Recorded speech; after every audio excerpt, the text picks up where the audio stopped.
This is BSc second year and this is lecture number 18। ठीक है, BSc second year की class चल रही है और हम लोग पढ़ रहे हैं लेक्चर नंबर 18। ठीक है, तो आज हम लोग थर्ड चैप्टर स्टार्ट करने जा रहे हैं। नेक्स्ट थर्ड चैप्टर है, देखिए, ईथर्स एंड इपॉक्साइड्स। ये है आपका new chapter, ethers and इपॉक्साइड्स।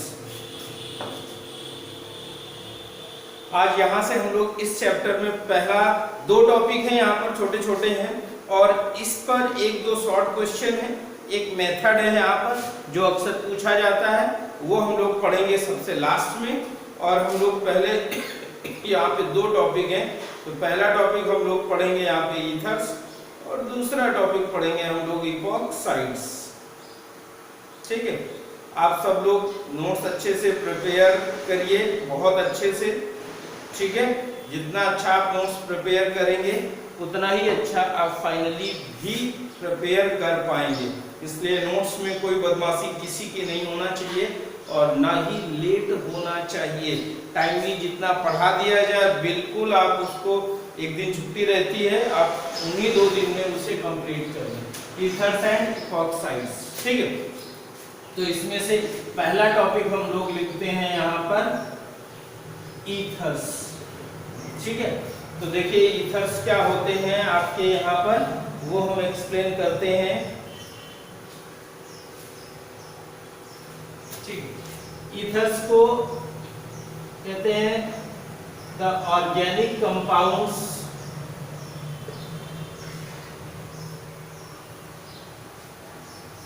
the organic compounds having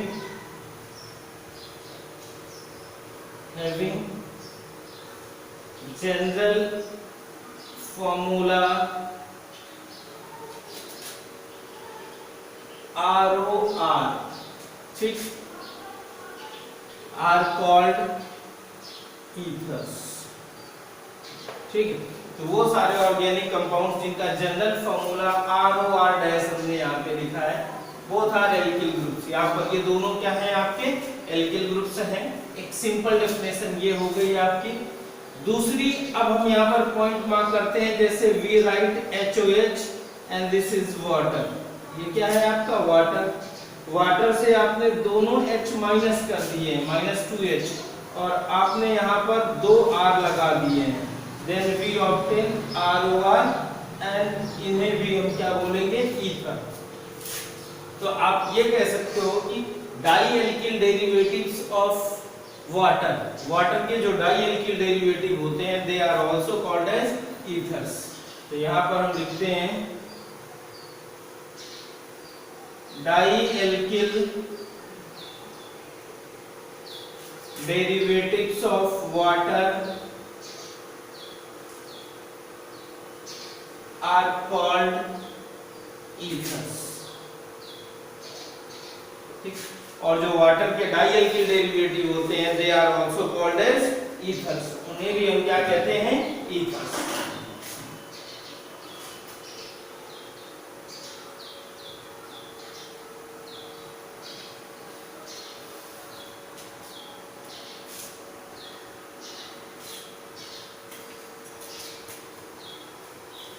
ठीक है, ये तो इनका जनरल इंट्रोडक्शन हो गया, डेफिनेशन हो गई। अब हम बात करते हैं यहाँ पे टाइप्स की।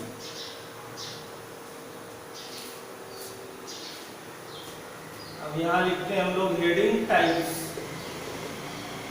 तो लिखते हैं ईथर्स आर ऑफ 2 टाइप्स। ठीक, ये जो दोनों एल्किल ग्रुप्स हैं, इनके नेचर के आधार पर जो ईथर होते हैं वो आपके 2 टाइप के होते हैं। पहली ए हेडिंग हम लोग लिखते हैं सिंपल ईथर्स। लिखते हैं if both alkyl groups are identical और सेम। ठीक है, तो जब दोनों एल्किल ग्रुप आइडेंटिकल या फिर सेम होते हैं तो such ethers are called simple ethers. For example CH3OCH3, C2H5OC2H5 etcetera. जैसे हमने आप देखिए दोनों एल्किल ग्रुप्स दिस टाइम हमने सेम रखे हैं, तो ऐसे ईथर्स को हम लोग बोलते हैं सिंपल ईथर्स। अब बी पार्ट आप देखें, मिक्स्ड ईथर्स, ठीक है। तो लिखते हैं when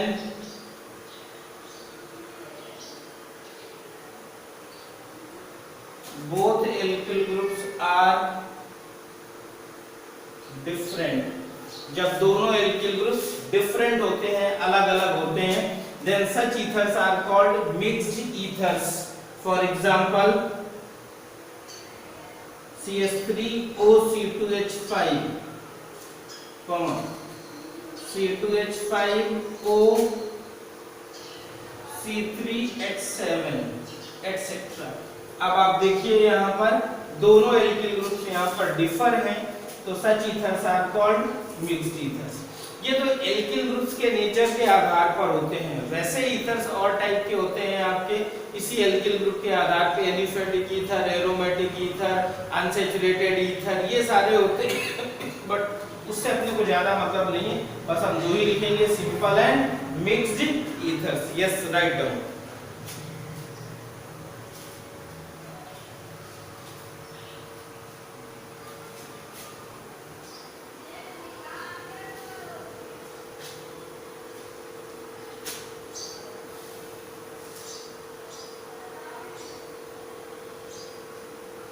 ठीक लिख लिया आप लोगों ने। ठीक, सिंपल ईथर्स जब दोनों एल्किल ग्रुप सेम होते हैं, जैसे ये हो गया। बी मिक्स्ड ईथर जब दोनों एल्किल ग्रुप्स डिफर होते हैं।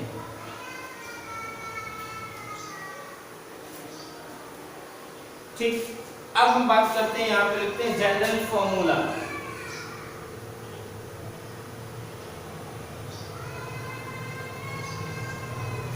जनरल फॉर्मूला होता है इनका CnH2n+2.O। ये आपका यहाँ पर जनरल फॉर्मूला होगा यहाँ पर ईथर्स का। अब हम यहाँ पे बात करते हैं नेमिंग।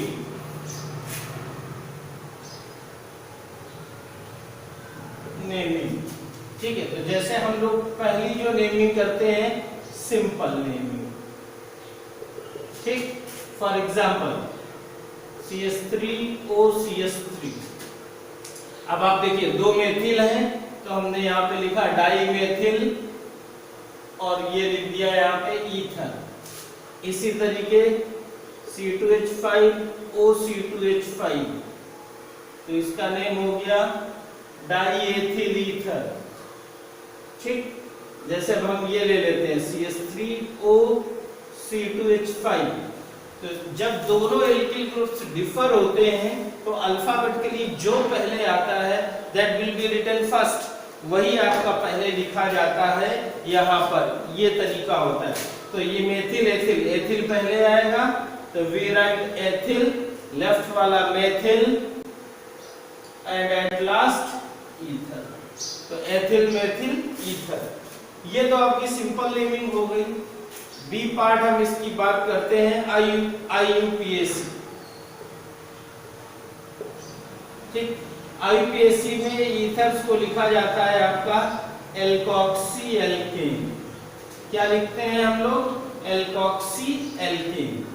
ये है इनकी IUPAC नेमिंग। देखिए, ठीक, फॉर एग्जाम्पल अगर जैसे हम यहाँ पर बात करते हैं CH3OCH3, तो यहाँ पर देखिए दो चेन हैं, एक कार्बन की है, दूसरी भी एक कार्बन की है, क्योंकि बीच में ऑक्सीजन है, चेन ब्रेक हो जाती है। ठीक है, तो एक चेन को हम लोग लिखेंगे ऑक्सी और एक को हम लोग क्या लिखेंगे एन। तो यहाँ पर एक चेन एक कार्बन की है, देन वी राइट मेथॉक्सी, और दूसरी भी एक कार्बन की है, तो एक कार्बन का एल्केन क्या हो गया आपका मीथेन। ठीक, इसी तरीके अगर हम दूसरा नेम लेते हैं C2H5OC2H5, दो कार्बन की चेन है तो एथॉक्सी, दो कार्बन की ही दूसरी चेन है देन ईथेन। लेकिन अगर हम मिक्स लिख दें CH3O2H5, ठीक है, तब यहाँ पर आपको कंफ्यूजन हो सकती है कि किसको हम ऑक्सी लिखेंगे और किसको एन लिखेंगे। यस, आप लोगों को बीएससी पार्ट 1 में हमने पढ़ाया है और बताया था, लेकिन आप लोग भूल गए होंगे, ठीक है। वैसे क्या होता है कि जो कम कार्बन का एल्किल ग्रुप होता है that is always written as oxy. तो हम आपको बड़ा सिंपल वे बता देते हैं, आप एल्कोक्सी एल्केन के ऊपर लिख लीजिएगा C और एल्केन के ऊपर B। C फॉर छोटी चेन, B फॉर बड़ी चेन। छोटी chain is always written as oxy और बड़ी chain is always written as alkane. Yes, confusion खत्म यहाँ से आपकी। तो छोटी चेन यहाँ पे एक कार्बन की है, देन वी राइट मिथॉक्सी, ठीक। बड़ी चेन यहाँ पे 2 कार्बन की है, तो 2 कार्बन का एल्केन क्या होगा, इथेन। तो ये आपकी नेमिंग हुई, सिंपल नेमिंग भी हम लोगों ने लिख दी और आईपीएसी भी यहाँ पे लिख दी है।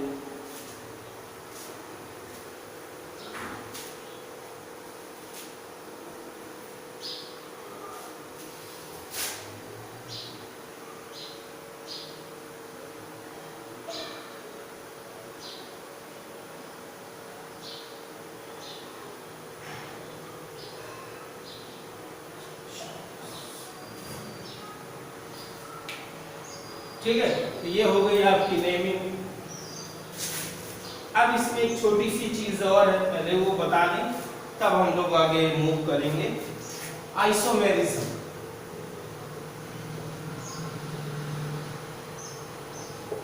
आइसोमेरिज्म, ठीक।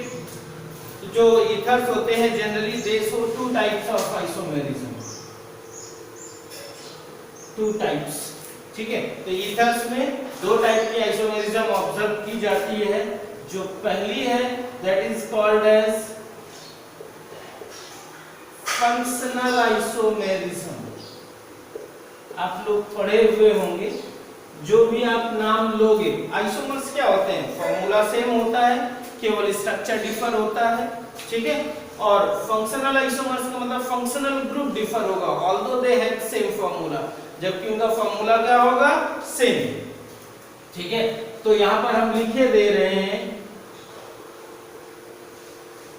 ईथर्स आर फंक्शनल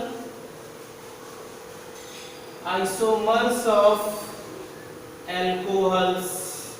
ये लीजिए, कंफ्यूजन दूर, यानी ईथर और एल्कोहल्स ये दोनों फंक्शनल आइसोमर्स होते हैं। फॉर एग्जांपल, जैसे कि हम यहाँ पे लिखेंगे आपका C2H5O, आप इसको 2 तरीके से अरेंज कर सकते हो, CH3CH2OH, C2H6O, ठीक है।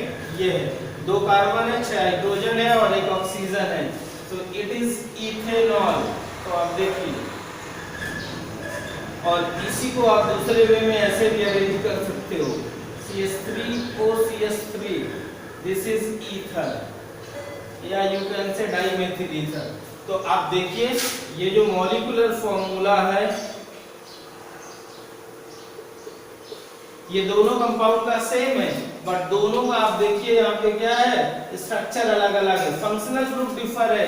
एक में ये एल्कोहल फंक्शनल ग्रुप है और दूसरे में क्या फंक्शनल ग्रुप है, ईथर। क्योंकि डिफरेंस किसमें है, फंक्शनल ग्रुप में, इसीलिए हमने यहाँ पे कौन सी बोली है, फंक्शनल आइसोमेरिज्म। ठीक, सेकेंड पार्ट है आपका मेटामेरिज्म।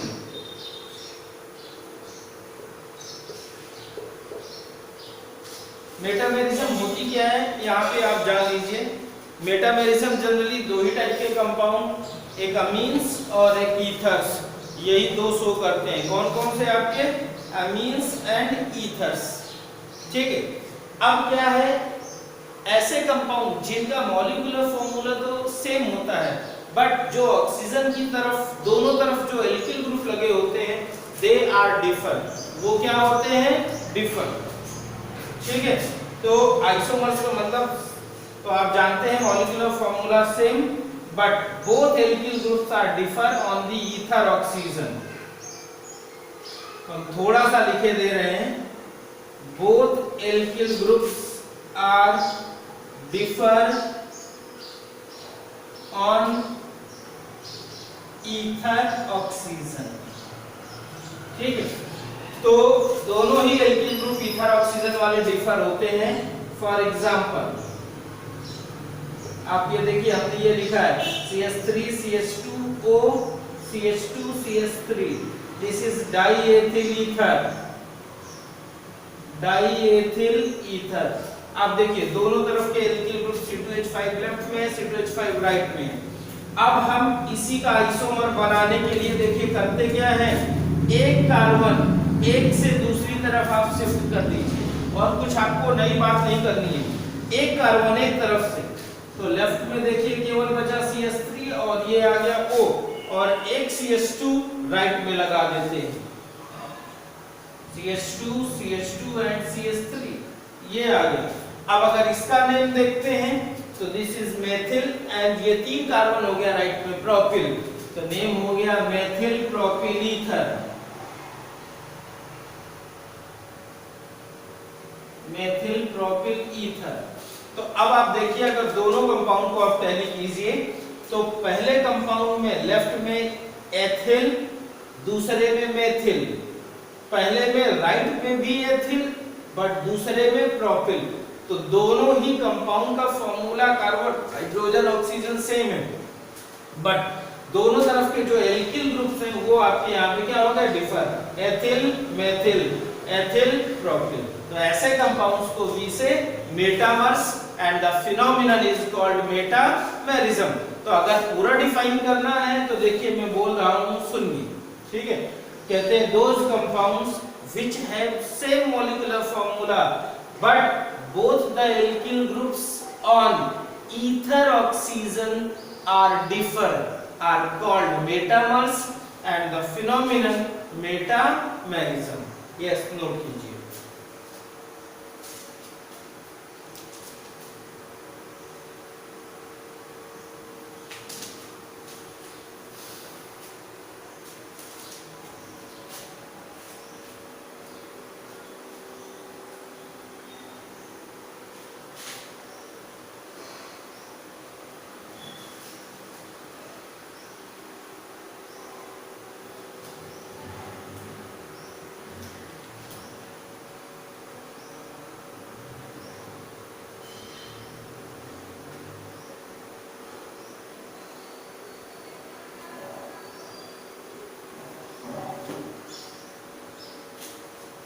ठीक, तो यहां तक आपका था इंट्रोडक्शन.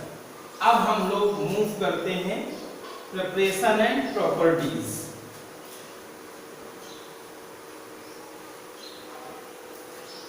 ठीक है, अब हम हेडिंग लिखते हैं यहां पर,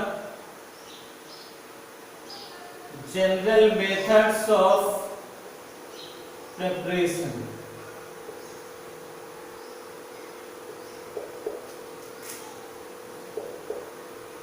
ठीक है, जनरल मेथड्स है यहाँ पर प्रिपेयर करने की. ठीक है, तो इसमें हम लोग जो सबसे बड़ा कॉमन मेथड होता है, पहला हम लोग लिखते हैं बाय द डिहाइड्रेशन ऑफ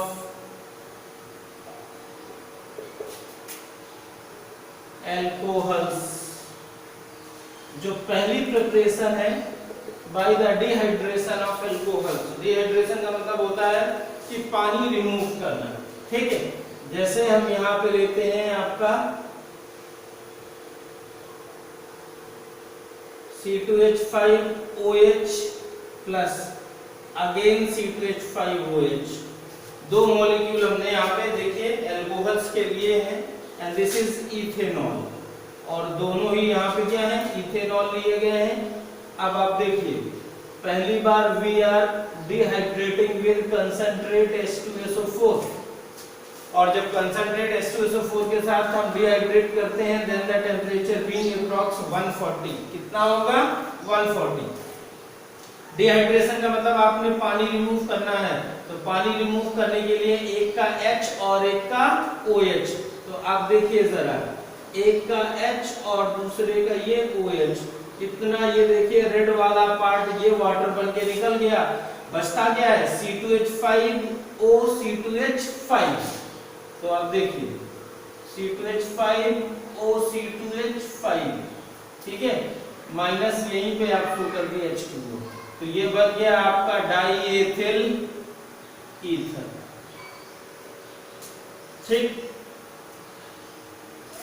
दूसरा हम डिहाइड्रेशन एल्मिना से भी कर सकते हैं, Al2O3, बट एल्मिना के केस में टेम्परेचर थोड़ा ज्यादा होता है देन कंपैरिजन टू H2SO4, 260 होगा। दोनों डिहाइड्रेशन करेंगे, प्रोडक्ट बीइंग सेम, दोनों में प्रोडक्ट क्या होगा same, C2H5O C2H5 plus H2O, this is diethyl ether. ठीक है, तो ये आपकी पहली प्रिपरेशन हुई by the dehydration of alcohols.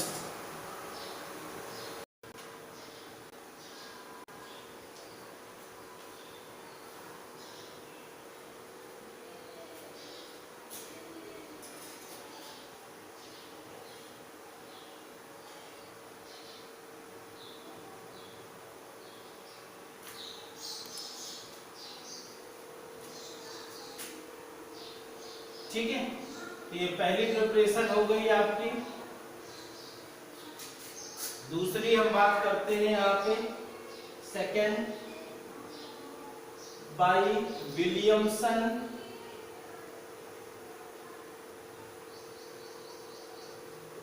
Synthesis.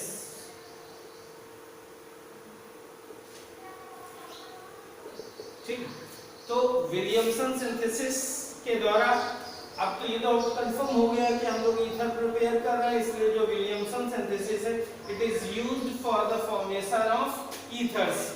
होती क्या है हम एक लाइन में आपको एक्सप्लेन करते हैं, जरा देखिए।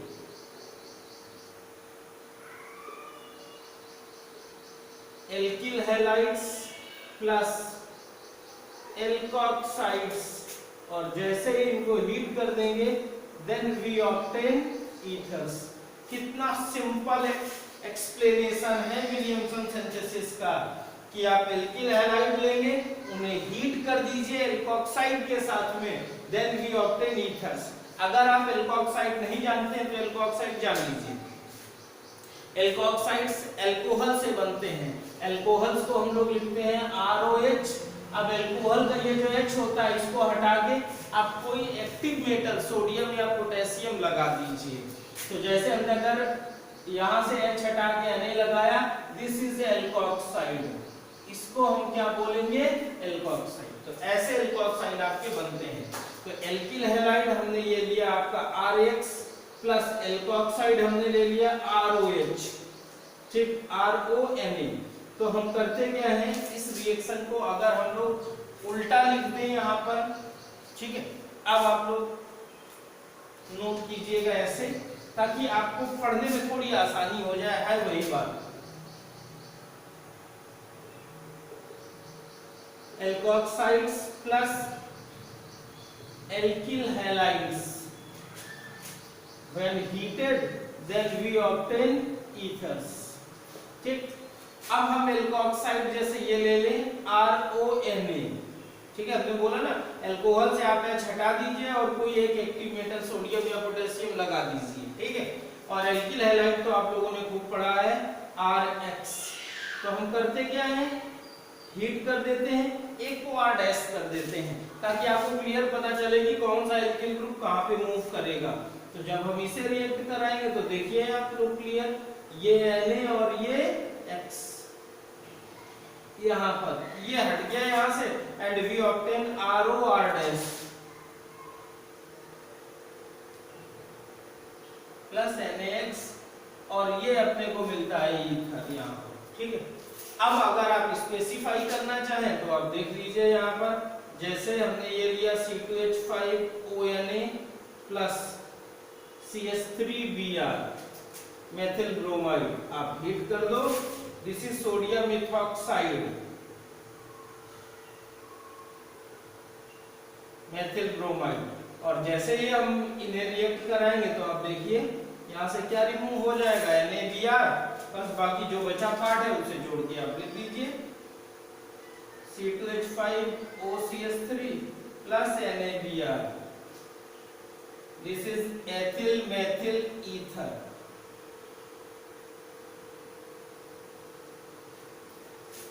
ठीक, लेकिन एक इस विलियमसन सिंथेसिस की एक लिमिटेशन होती है, ठीक है, कि कहाँ पे ये एप्लीकेबल नहीं है। तो यदि ये जो एल्किल हैलाइड हमने लिया है ना, ये टर्सरी ले लेंगे, तब फिर ये रिएक्शन वहाँ पे वैलिड नहीं होती है। तो यहाँ पर हम इसके नीचे एक स्टार मार्क करते हैं, यानी इस रिएक्शन से रिलेटेड कोई इंपॉर्टेंट चीज है जो हमें यहाँ पे लिखनी है, ठीक है। और कहता है Williamson synthesis is not applicable. WS का मतलब आप लोग पूरा लिखिएगा, Williamson synthesis is not applicable. कहते हैं ये नहीं एप्लीकेबल होती है when the alkyl halide used in the synthesis, when the alkyl halide used in synthesis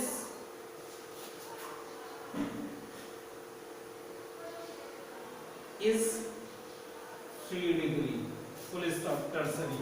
तो ये इसकी लिमिटेशन है, हमने यहाँ पे लिख दिया है, आप लोग ध्यान से जरूर नोट करें और जाने भी जो विलियमसन सिंथेसिस है तब एप्लीकेबल नहीं होती है यदि एल्किल हैलाइड जो हम सिंथेसिस में यूज कर रहे हैं that is tertiary means 3 degree, क्योंकि वहां पे रिएक्शन स्टेरिक हिंड्रेंस के कारण होती नहीं है और बहुत स्लो डाउन हो जाती है, इसलिए वहां पे एट ज्यादा होती नहीं है और ज्यादा नहीं होगी। तो फिर हम 3 डिग्री एल्किल हैलाइड कभी भी विलियमसन सिंथेसिस में यूज नहीं करते।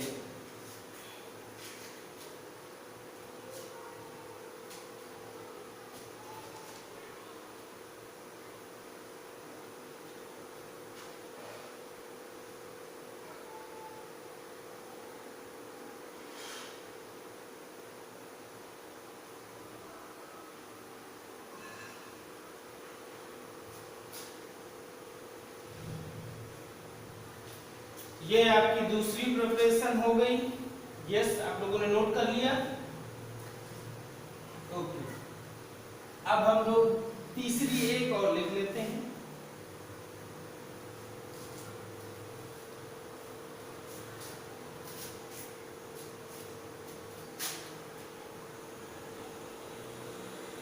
ठीक, अब हम तीसरी प्रिपरेशन लिखते हैं बाय द एक्शन ऑफ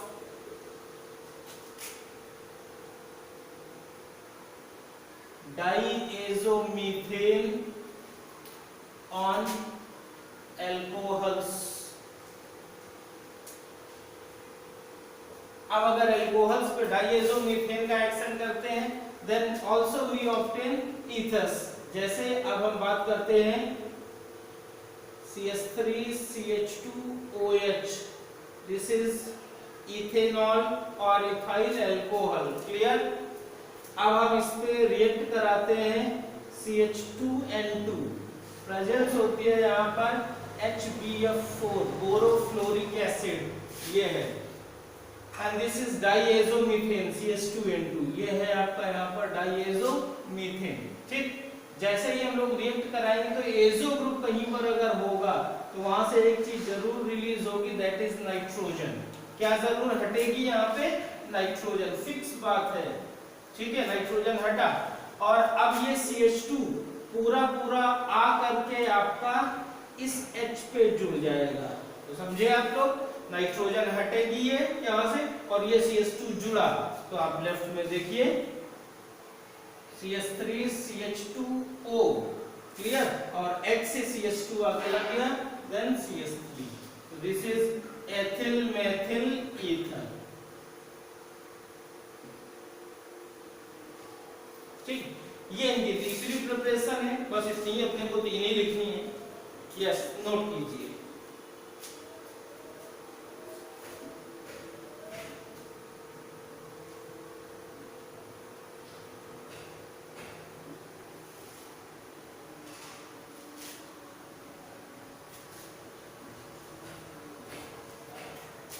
ये 3 प्रिपरेशन हो गई। पहली आपने पढ़ा अल्कोहल्स के डिहाइड्रेशन द्वारा, दूसरी विलियमसन सिंथेसिस के द्वारा, और तीसरी अल्कोहल्स पे डाइएज़ोमीथेन की रिएक्शन द्वारा। ठीक है, तो ये हो गई प्रिपरेशन ना। अब हम बात करते हैं यहाँ पे फिजिकल प्रॉपर्टीज।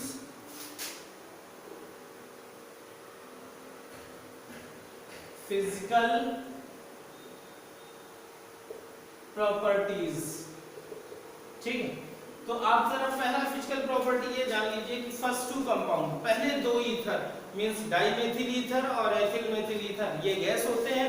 बाकी के जो रेस्ट ईथर होते हैं दे आर वोलेटाइल लिक्विड। ठीक है, तो पहला हम लोग यही लिखते हैं कि dimethyl ether and ethyl methyl ether are gases while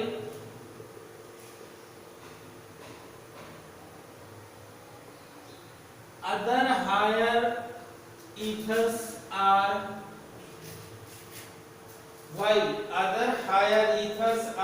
colorless, volatile liquid।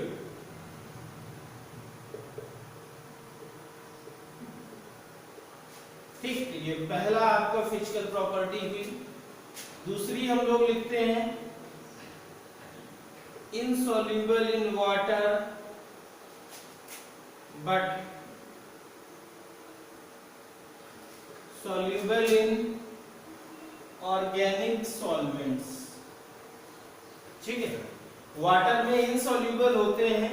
ठीक है, अच्छा आपका जरा जान लीजिए ये जो डाइमेथिल ईथर होता है ना, ये थोड़े एक्सटेंट पे वाटर में सॉल्युबल होता है। ठीक है, बट बहुत ज्यादा नहीं, बाकी के आपके सॉल्युबल नहीं होते हैं क्योंकि ये पानी के साथ हाइड्रोजन बॉन्ड नहीं बनाते हैं। पानी के साथ हाइड्रोजन बॉन्ड ना बनाने का आप जरा रीजन जान लीजिए। जैसे ये हम लिखते हैं ROR, ठीक है, पानी के साथ में वही ऑक्सीजन हाइड्रोजन बॉन्ड बनाता है जिसपे H होता है। तो अगर हम ईथर देखते हैं तो यहाँ पर जो H होता है वो एब्सेंट होता है। तो फिर अगर H नहीं है, क्योंकि इलेक्ट्रोनेगेटिव जो एटम होते हैं उन्हीं का H हाइड्रोजन बॉन्ड बनाता है, O का H, N का H और F का H। और आप देखिए C का H, कार्बन पे जो H लगा होता है वो कभी हाइड्रोजन बॉन्ड नहीं बनाता। तो ईथर में ऑक्सीजन पे H होता ही नहीं है। That's why they are not much able to form hydrogen bond. Due to this reason, they are said to be as insoluble in water, except dimethyl ether in some extent. Clear?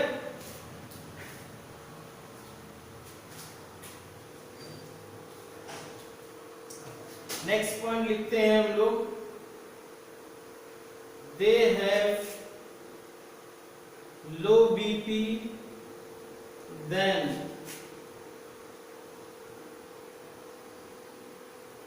corresponding alcohols due to absence of hydrogen bonding। Yes, अब आगे ये reason explain कर दिया गया है कि इनका जो बीपी होता है लो बीपी, देन अल्कोहल्स, इनका बीपी अल्कोहल से कम होता है due to absence of hydrogen bonding, क्योंकि ईथर्स में हाइड्रोजन बॉन्डिंग नहीं होती है। ठीक, next point,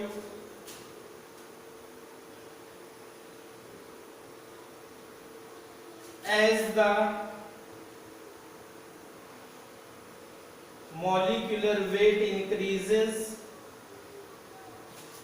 comma BP also increases। ठीक, जैसे जैसे इनका मॉलिक्यूलर वेट इंक्रीज होता है वैसे वैसे बीपी भी इनका इंक्रीज होता जाता है। ठीक, एक चीज हम इसमें मिटा के और वो आप फिजिकल प्रॉपर्टी में ही लिखिए। हम ईथर्स का आपको स्ट्रक्चर बता दे रहे हैं यहाँ पर कि स्ट्रक्चर क्या होता है यहाँ पे ठीक है। तो जो ईथर्स होते हैं दे आर sp3 हाइब्रिडाइज्ड। कैसे होते हैं? इनका जो ऑक्सीजन होता है, सेंट्रल एटम होता है, वो sp3 हाइब्रिडाइज्ड होता है with 120 degree bond 110 degree bond angle is something greater than water, पानी से थोड़ा ज्यादा होता है।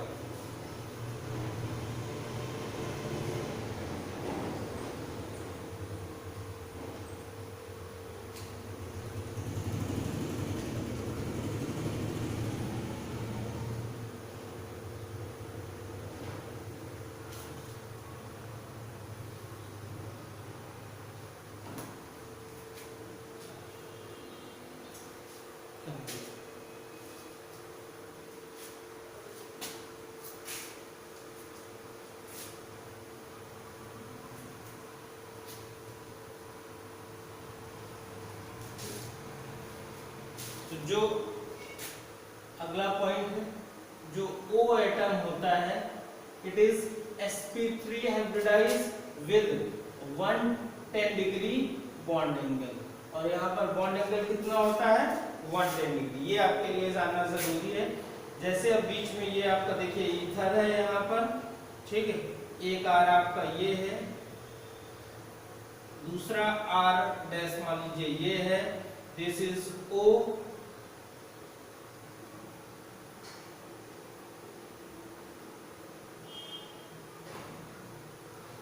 ठीक है।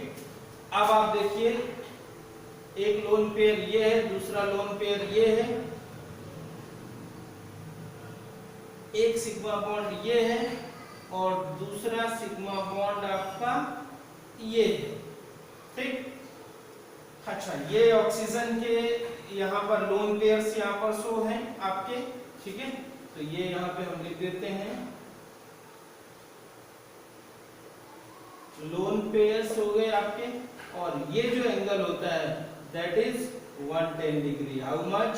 110 डिग्री। यस, आप ऐसे बना लीजिए।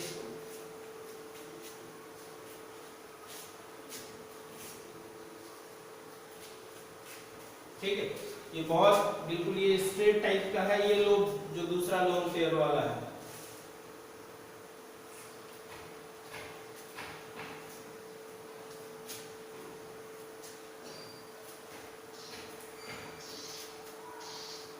ठीक, now we move on chemical properties. ठीक, अब हम यहां से मूव करते हैं केमिकल प्रॉपर्टीज पर।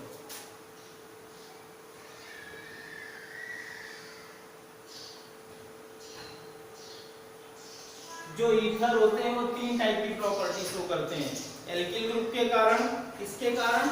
एल्किल ग्रुप के कारण, ठीक है, और दूसरी ऑक्सीजन एटम के कारण, और तीसरी COC बॉन्ड के कारण। तो तीन पार्ट होते हैं। तो पहला पार्ट हम लिखते हैं reactions due to alkyl groups, ठीक है। तो जो रिएक्शन होनी है वो एल्किल ग्रुप के कारण होनी है। पहले हम लोग ये पढ़ते हैं,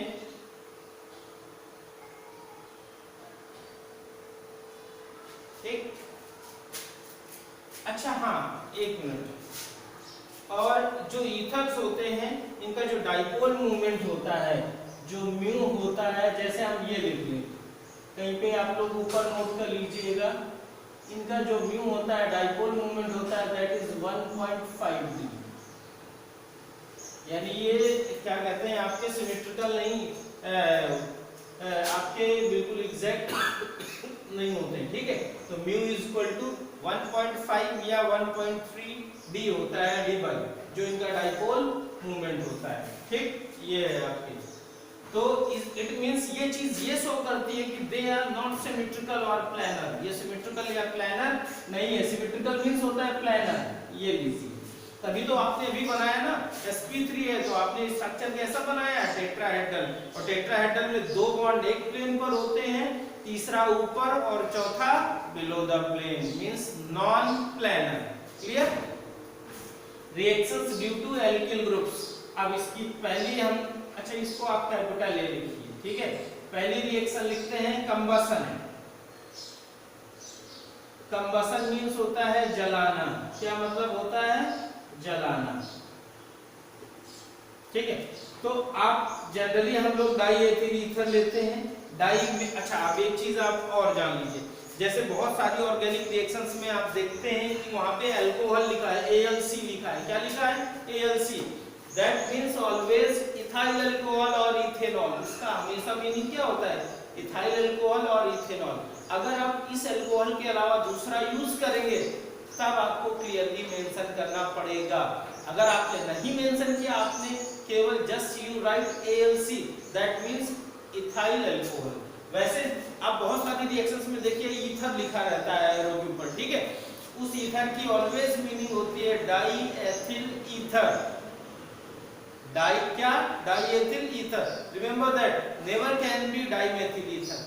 डाई मेथिल ईथर कभी नहीं होता है। एक बात तो आप ये जानिए, जो डाई एथिल ईथर होता है इसका बीपी करीब 35 या 37 इतना होता है। जो नॉर्मल टेम्परेचर अगर अभी आप बात करते हो तो 35 या 30 तो रहता ही है, आप ये जान लीजिए। तो अगर आप देखिए तो डाई एथिल ईथर का बीपी इतना कम होता है। डाई मेथिल ले लेंगे तो उसका तो 18 या 27 या ऐसे ही होता है, 20-24 के करीब होता है। तो जो ईथर्स होते हैं दे आर वेरी फ्लेमेबल और इनफ्लेमेबल इन नेचर।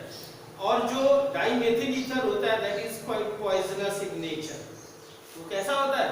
पॉइजनस होता है, इसीलिए पॉइजनस होता है। दूसरी बात, उसका बीपी बहुत कम होता है, बहुत ज्यादा फ्लेमेबल होता है, इसलिए we never use dimethyl ether. ठीक है, always we use diethyl ether. ठीक है, अब हम कंबशन बात करते हैं, जलाना। तो आपने ये डाइएथिल ईथर लिया है, लिखिए फॉर्मूला और नाम लिखें। बॉयज गर्ल्स गलती नहीं करनी है। और आप लोग सब लोग अपने अपने जरा नोट्स का दोनों चैप्टर का स्टार्ट का और लास्ट का 2-2 पेज भेजिए। बहुत लोगों ने नहीं भेजा है। क्या ये स्पेशली 2 ही 4 लोगों के लिए बात बोली जाती है क्या? ये सब के लिए है। हम यहाँ पे कोशिश कर रहे हैं आप लोगों के लिए। आप लोग कोशिश नहीं करेंगे, नंबर किसे पाना है? आप लोगों को। और ये आप ध्यान कर लीजिए और अपने जो दोस्त वगैरह उनको भी बता दीजिए। This is very important, very very important year for you all. ये ईयर आप सब लोगों के लिए बहुत ज्यादा इंपॉर्टेंट इसलिए है, फर्स्ट ईयर का आपका एग्जाम नहीं हुआ, आप प्रमोट कर दिए गए। ठीक है, आप प्रमोट कर दिए गए तो उसमें जो बहुत कम क्या कहते हैं मार्क्स वाला लड़का था उसको भी एवरेज मार्क्स मिल जा रहा है, आपको भी उतना ही मिल रहा है। तो आप तो अंतर नहीं कर पा रहे हो ना। तो जानते हो यूनिवर्सिटी ने क्या बोला हुआ है, जैसा आप सेकेंड ईयर में मार्क्स लाएंगे उसी को देख करके आपको पार्ट 1 में मार्क्स दे दिया जाएगा। तो अब आप ये जान लीजिए, एक बार की कोशिश में आप दोनों बार अब बटोर लीजिए। ठीक है, तो ये साल बड़ा इंपॉर्टेंट है। जो नहीं पढ़ रहे उनको भी समझाइए, बता दीजिए कि इस बार जरूरी है पढ़ना, आप लोग पढ़ लीजिए। इससे आप 2 साल के मार्क्स बहुत अच्छे गेन करेंगे। और बिल्कुल बदमाशी नहीं कीजिए, इस बार साथ में पढ़ते चलिए हमारे, और जितना पढ़ाएं आपको। और आपको मैं 2 दिन के लिए बाहर जा रहा हूँ, नहीं तो मैं आपको पेपर अभी दे देता। मैं 2 दिन बाद बाहर से आकर के आपको मैं इसी वीक में जो 2 चैप्टर के क्वेश्चन पेपर हैं या जो क्वेश्चन हैं जो अभी तक आते हैं, ज्यादातर आते हैं, मैं आप लोगों को ग्रुप में भेज दूंगा। ठीक है, मुझे 2-3 दिन के लिए जरा बाहर जाना है काम से, तो मैं बाहर जा रहा हूँ। बट लेक्चर आपको प्रॉपर्ली मिलेंगे। मैंने लेक्चर पहले से वो कर लिए हैं और वो आपको प्रॉपर्ली मिलेंगे। ऐसा नहीं कि क्लास नहीं होगी, क्लास होनी है कॉन्टिन्यूअसली। ठीक है, उस पर कोई प्रॉब्लम नहीं है, क्लास होगी, आपको लेक्चर मिलेगा टाइम पे आपका। इसलिए आप लोग पढ़ते चलिए। इस बार बहुत ज्यादा रिएक्शंस हैं और इस बार कोशिश करके दोनों बार के मार्क्स गेन कर लीजिए। क्लियर? डाई एथिल ईथर है, आप कंबशन करते हैं मींस जलाते हैं। जलाना तो ऑक्सीजन की ही प्रेजेंस में होता है ना, विदाउट ऑक्सीजन तो आप कंबशन नहीं कर पाएंगे यहाँ पर। ठीक है, तो देखिए आप बैलेंस लिख पाए या ना लिख पाए, ऑर्गेनिक केमिस्ट्री में बैलेंस का कोई इश्यू नहीं होता है। ठीक है, अब आप देखिए क्या किसी भी आप अगर हाइड्रोकार्बन को बर्न करते हैं, एल्केन, एल्कीन, एल्काइन, एरोमेटिक कोई भी कंपाउंड हो, अगर हाइड्रोकार्बन है, इवन उस पे ऑक्सीजन भी है, तो बस 2 ही प्रोडक्ट मिलते हैं। एक मिलता है आपका CO2 और दूसरा मिलता है आपका H2O, बस 2 ही प्रोडक्ट। ऐसा क्यों? रीजन हम आपको बता रहे हैं। जब कार्बन ऑक्सीजन के साथ जलेगा then it gives CO2, yes see here, और जब हाइड्रोजन ऑक्सीजन के साथ जलेगा देन इट गिव्स H2O। तो दो ही चीजें आपको मिलती हैं, केवल CO2 एंड H2O। आप बैलेंस कर पाए ना कर पाए इससे कोई फर्क नहीं पड़ता है। बैलेंस लिखना है, मैं लिख दे रहा हूं 645, ठीक है। 6 ऑक्सीजन होगा, 4 यहाँ पे कार्बन होगा और 5 वाटर होगा। ये है आपकी बैलेंस रिएक्शन। तो आप समझ गए कंबशन। इन एरोज का मतलब आप समझ लीजिए, carbon oxygen means CO2, hydrogen oxygen means H2O। तो देख लीजिए हाइड्रोकार्बन हमेशा यही देते हैं। और एक्सोथर्मिक रिएक्शन होती है, some amount of heat is also evolved.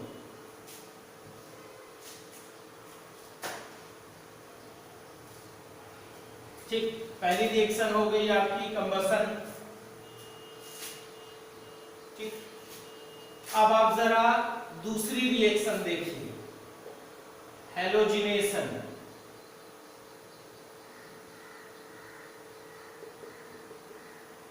ठीक, हैलोजिनेशन इसका दो डिफरेंट टाइप से होगा, हम बता रहे हैं, आप लोग देखें। मैंने ये ओपन करके लिखा हुआ है आपका, दिस इज डाइएथिल ईथर। ठीक, पहला हैलोजिनेशन आप कर रहे हैं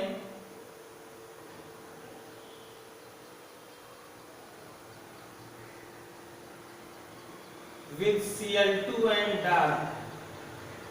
ठीक है, यानी अंधेरे में रिएक्शन की जा रही है। तो अब आप देखिए, मैं मेंशन कर रहा हूं, आप लोग देखिए। फंक्शनल ग्रुप के जस्ट बगल वाला प्लेस अल्फा और अल्फा के बाद वाली प्लेस कही जाती है बीटा। तो ये देखिए, राइट में एक अल्फा बीटा, लेफ्ट में एक अल्फा बीटा। फंक्शनल ग्रुप की जो जस्ट बगल वाली पोजीशन होती है that is actually very reactive. तो आप देखिए यहाँ का ये एक H और ये एक Cl, क्या रिप्लेस हुआ, मैंने यहीं पे लिख दिया -HCl। अल्फा प्लेस से आपने H हटाया और एक Cl हटाया ये, और एक Cl जो बचेगा वो अल्फा पर ही आकर के आप यहाँ पर जोड़ दीजिए। बाकी लेफ्ट राइट में नो एनी चेंज।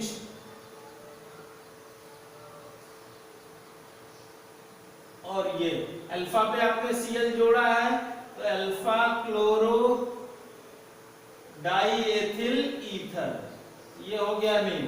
ठीक, अभी रिएक्शन और एक बार डन होनी है, फिर आप यहाँ पे Cl2 से करवाएं और फिर आप डार्क लें। तो अभी एक अल्फा पे हुई थी, अब दूसरी अल्फा पे मैं देखिए यहाँ पे एरो मार्क कर रहा हूँ, ये Cl और ये एक H, फिर क्या हो जाएगा यहाँ से -HCl, और जहां से आपने H हटाया है वहीं पे आप Cl लगा दीजिए। तो CH3CH, अब लेफ्ट वाली अल्फा पे भी Cl लग गया O, और राइट वाला CHCl एंड CH3। ठीक, तो अब आप नाम देखिए इसका, अल्फा अल्फा डाइक्लोरो। दोनों अल्फा पे दो Cl है और the whole name is diethyl ether. तो ये है आपका हैलोजिनेशन। एक बार आपने किया, एक अल्फा पे Cl लगाएंगे, दोबारा कर दीजिए, दूसरे अल्फा पे यहाँ पे आके आपकी रिएक्शन डन हो गई। ठीक, ये अब एक बार पहला ये हो गया, दूसरा we take 10 Cl2 and this time we take light और we are writing H means क्या होता है, सनलाइट। अब जैसे ही आप सनलाइट लेंगे तो क्या होगी, देखिए एक रिएक्शन आप लोगों ने बड़ी कॉमन पढ़ी है, वो मीथेन पे जब आप Cl2 की रिएक्शन कराते हैं लास्ट में हमें सनलाइट की प्रेजेंस में, ठीक है, सनलाइट या यूवी लाइट की प्रेजेंस में, तो लास्ट में हमें CCl4 मिलता है। क्या मिलता है, CCl4, खूब पढ़ा है आपने। ठीक है, तो तीन प्रोडक्ट बीच में और मिलते हैं हम लोगों को, यानी सिंपल वे ये है, H हटा के आप Cl लगा देते हो और फाइनल प्रोडक्ट में सारे H हट करके क्या लग जाएंगे, Cl। तो आप लेफ्ट में देखिए 5 H हैं, राइट में 5 H हैं, तो 5 5 10 H और ये 20 लिए आपने Cl, तो 10 Cl। तो आप देखिए यहाँ पर क्या अलग हो गया, 10HCl, 5 Cl H की जगह पे, यहाँ 3, यहाँ 2, यहाँ 2 और यहाँ पे 3, 10 Cl आके लग गए। तो हम ऐसे लिख दे रहे हैं C2 C2Cl5O C2Cl5, ये बन गया प्रोडक्ट, ठीक है। अच्छा, अब इस पे आपने डाई एथिल ईथर पे 10 Cl लगाए हैं, 10 को V से डेका, क्या कहते हैं, Deka, Deka chloro die ethyl ether. लेकिन जब कोई चीज आप एक ही चीज को हर जगह जोड़ देते हो, ठीक है, तो उस प्लेस को हम कहते हैं पर। पर मींस होता है ईच। तो यहाँ पे नेम लिखेंगे हम लोग पर क्लोरो डाई एथिल ईथर, ठीक है। यानी आपने डाई एथिल ईथर के पर क्लोरो हर एक कार्बन पे आपने Cl हर जगह क्या जोड़ा है, Cl। ये दो तरीके से आपका हेलोजिनेशन था। ऊपर वाला मैं आपको जरा सेपरेट कर दूं, जहां से ये मैंने रेड लाइन की है, ये ऊपर वाला हेलोजिनेशन डार्क वाला है और नीचे वाला लाइट वाला है, ठीक। तो यहाँ पर इस पहले पार्ट में जो एल्किल ग्रुप की रिएक्शन देखिए, हम लोग एल्किल ग्रुप पे ही रिएक्शन कर रहे हैं, लेफ्ट और राइट वाले पे, तो दो ही होती हैं, एक कंबसन और एक हेलोजिनेशन, ठीक है। अब आज के लिए हम लोग बस इतना ही पढ़ेंगे इस लेक्चर में। अगले दिन इसकी बाकी बची केमिकल प्रॉपर्टी और इस पर एक नेम प्रोसेस है, that is called as Zeisel's method, that is very important, ठीक है। And frequently it comes in paper, और ये पेपर में बड़ा पूछा जाता है आपका 3 मार्क्स में। तो अगले दिन वो दोनों चीज डिस्कस